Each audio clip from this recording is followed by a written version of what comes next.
দিদার আমলের নাটাই চণ্ডী ব্রতকথার পুজোর নিয়ম চলো তোমাদের সাথে আজকে সবটা শেয়ার করব। তার জন্য বিকাল না হতে হতেই দিদা আতপ চাল বাটতে বসে গেছে। আগেকার দিনের মানুষ তো শিলনোড়াই ব্যবহার করে, কাঠ কেটে উনুন জ্বালিয়ে রান্না করে। যাক, সবাই এত খাচ্ছে, তার ফাঁকে আমি একটু আদা দিয়ে দুধ চা বানিয়ে সবাইকে খাইয়ে দিলাম। সন্ধে হয়েছে, দিদা বসে পড়েছে শুকনো পিঠে বানাতে। মানে এটা আমার মেজো মামার মেয়ে আছে সাথে, সবাই মিলে বসে দিদার কাজ দেখছি। উনুনে কাঠের জালে শুকনো পিঠে বানাচ্ছে, আর তার সাথে বানাচ্ছে গাঢ় গাঢ় পায়েস। এদিকে আমার মেজো মামি দেখি পুজোর সব কিছু একা হাতে গুছিয়ে নিচ্ছে। উনি না পুজোর ব্যাপারে সবকিছু খুব ভালো জানে, নিয়ম আচ্ছা গুছানো গাছানো খুব সুন্দর লাগে দেখতে। পুজোর সরঞ্জাম বলতে ঠাকুর হিসেবে আমরা ওই কাঠটাকেই পুজো করি, যার মধ্যে সিঁদুরের ফোঁটা লাগানো থাকে, পাশে একটি পুকুর করা থাকে মাটির, সেখানে দুধ দেওয়া হয়।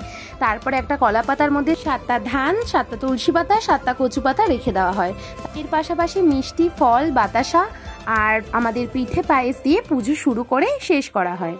ব্রতকথা হিসেবে দিদা আমাদের গল্পটা বলে, আমরা সব শুনি। আর এই পিঠার কাহিনীটা বলি। হ্যাঁ, এই পিঠেটা 2 ধরনের হয়, একটা নুন ছাড়া, একটা নুন দেওয়া। শুনেছি নুন ছাড়া পিঠে পড়লে নাকি যা মানসিক করবে সেটাই পূর্ণ হবে। প্রতি অঘ্রাণ মাসে রবিবার করে এই পুজো হয়ে থাকে। সবশেষে একটাই কথা বলবো, আলুনে আন্ডারে খায়, যেই বর মাঙ্গে সেই বর পায়।